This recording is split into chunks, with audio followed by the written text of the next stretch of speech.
अस्सलाम वालेकुम रहमतुल्लाहि व बरकातुहू। उम्मीद है कि आप लोग खैरियत से हैं और हम भी खैरियत से हैं और अल्लाह ताला से आप लोगों की दुआएं करते हैं।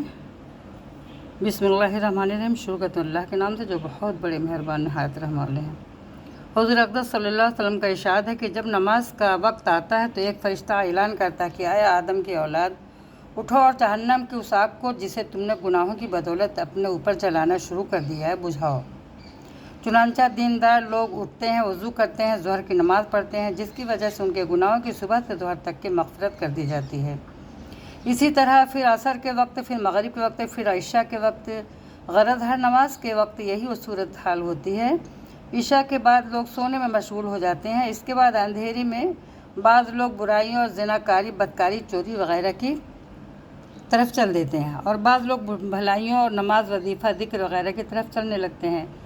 हदीस की किताबें बहुत कसरत से मज़मून आया है कि अल्लाह जल्ले शानहू अपने लुत्फ़ से नमाज की बदौलत गुनाहों को माफ़ फरमाते हैं और नमाज में चूँकि इस्तग़फ़ार ख़ुद मौजूद है जबकि ऊपर गुज़रा, इसलिए सग़ीरा और कबीरा हर किस्म के गुनाह इसमें दाखिल हो जाते हैं, बशर्ते कि दिल से गुनाहों पर निदामत हो।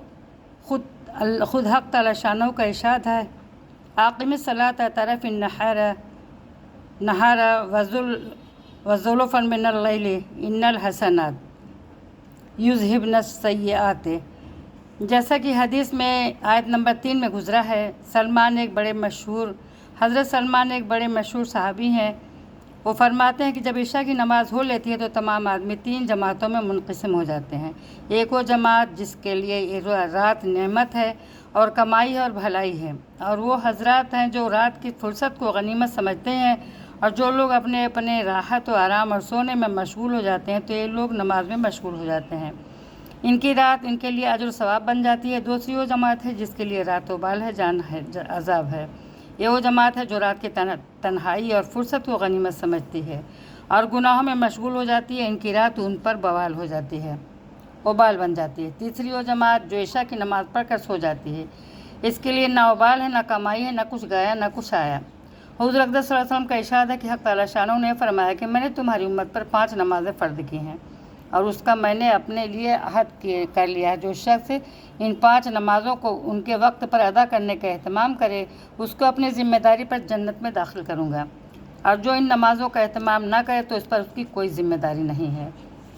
एक हदीस में है, एक दूसरी हदीस में ये मज़मून वज़ाहत से आया है कि हक़ तआला शानहू ने 5 नमाज़ें फ़र्द फरमाई हैं। जो शख्स इनमें लापरवाही से किसी किस्म की कोताही ना करे, अच्छी तरह वज़ू करे और वक्त पर अदा करे, खुशू खुजू से पढ़े, हक़ तआला शानहू का अहद है कि उसको जन्नत में ज़रूर दाखिल फरमाएंगे।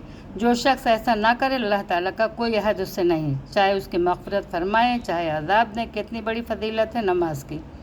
इसके एहतमाम से अल्लाह के अहद में और ज़िम्मेदारी में आदमी दाखिल हो जाता है। हम देखते हैं कि कोई मामूली सा हाकिम या दौलतमंद किसी शख्स को इत्मीनान दिला दे या किसी मुतालबा का ज़िम्मेदार हो जाए या किसी किस्म की ज़मानत करे तो कितना मुतमईन और खुश होता है, और उस हाकिम का किस कदर एहसानमंद और गर्दीदा हो जाता है। यहाँ एक मामूली इबादत पर जिसमें कुछ मुशक्क़त भी नहीं है, मालिकुल मुल्क दो जहान का बादशाह अहद करता है, फिर भी लोग इस चीज़ से गफलत और लापरवाही करते हैं। इसमें किसी का क्या नुकसान है, अपनी कम नसीबी और अपना ही ज़रर। अस्सलामु अलैकुम व रहमतुल्लाहि व बरकातुहू।